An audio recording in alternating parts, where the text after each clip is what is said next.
You are welcome to HN What's Your Say? The #1 listening show, where we discuss real issues with real people like you. We are still featuring R. Kelly. Real name Robert Sylvester Kelly. Also known as the R&B King. On October 18th, we published a video that predicted the prosecutors handling the case against R. Kelly may drop the Chicago state charges for a number of reasons. One of the accusers, known by the name Geronda Pace, has come out to confirm that this will be happening soon, in an Instagram post where she mentions that Chicago District Attorney Kim Foxx will soon be announcing this publicly. In her own words, Geronda says when Kim Foxx announces the dismissal of the case against R. Kelly sometime next week, it will be hard for the survivors, especially those who are waiting for their day in court. Though it is disappointing, I understand. New York did a great job getting us justice and taking these matters seriously. Nonetheless, I do thank Kim Foxx for trying, she concludes. If you have been supporting R. Kelly, whether on this YouTube channel or on any other channel that is pro R. Kelly, I am sure this is a little something for you to celebrate. It's a perfect indicator that you are doing a great job after all, and an achievement for all of us to take pride in.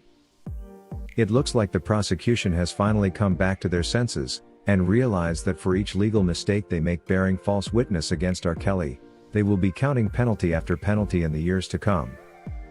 The prosecutors were definitely very shocked when the Chicago panel they had prepared well could not remain consistent with the lies concocted against Robert, an era that has seen one of R. Kelly's co-accused Daryl McDavid file for damages totaling to $850,000.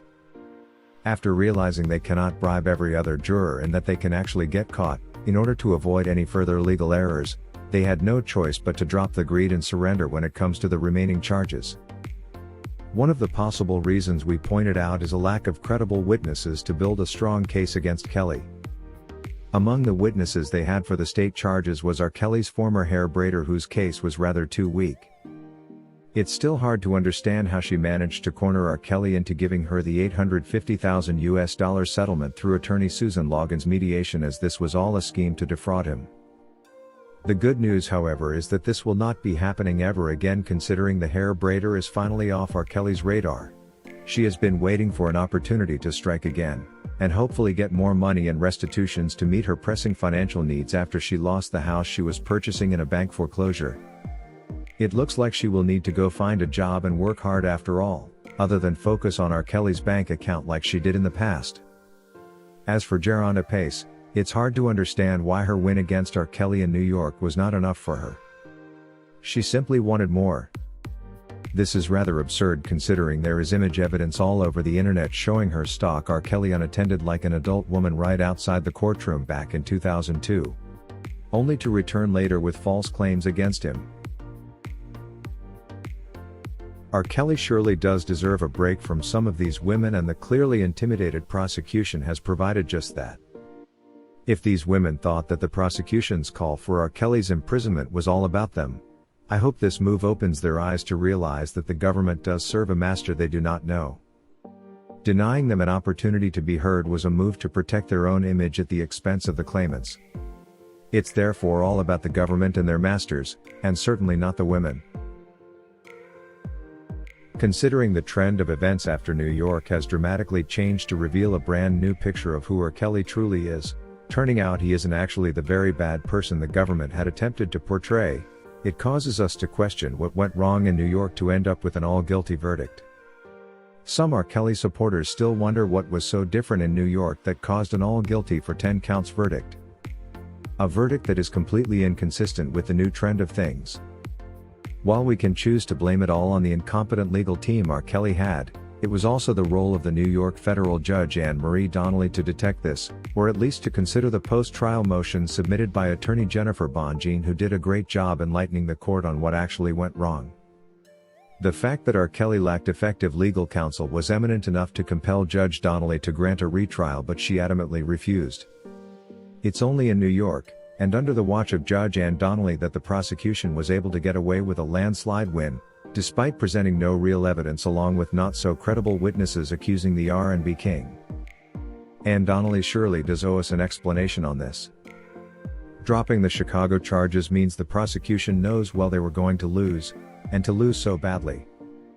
By doing this, the government has conceded defeat, and owes R. Kelly compensation for wasting his time and legal fees in this regard. According to Miranda, this is still a rumor but yet to be confirmed when Kim Fox eventually makes the announcement sometime next week. For now, I am not sure if we should believe anything coming from infamous accuser Geronda Pace, who had the audacity to lie about her age to attend a party at R. Kelly's house, and later used this against him for selfish reasons. It is also known that she did have a boyfriend in the R. Kelly mansion who helped her take pictures in Robert's bedroom that placed her in the house. Pictures she later used against the R&B king. It was also revealed that she shared her settlement money, also negotiated by settlement factory attorney Susan Loggins, with her real boyfriend Boober for the role he played in framing R. Kelly. In any case though, this was expected and was long overdue. The prosecution cannot take another stain on their way of doing things, as was seen at the Chicago trial, where a one Lisa Van Allen almost chickened out refusing to testify, until she was dragged to court by the feds. According to Tanya Harper, these people never had any real evidence against R. Kelly.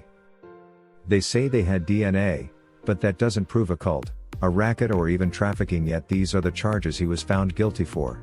Since when did DNA become evidence to prove an enterprise? Also important to note, no one among the accusers called the police.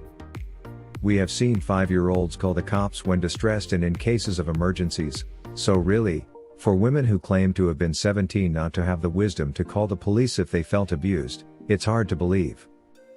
Worse still, they did not do this even way into adulthood. Many managed to remain with R. Kelly until they were way above 25 years old. Can we assume even then they did not know how to call 911? All these people came with to trial was word of mouth and nothing more than that. How they managed to secure an all-guilty verdict with this kind of BS? It's hard to explain. It makes me realize there is so much power in the tongue. If words alone manage to convince Judge Ann Donnelly beyond the possibility of changing her mind, they surely must be powerful.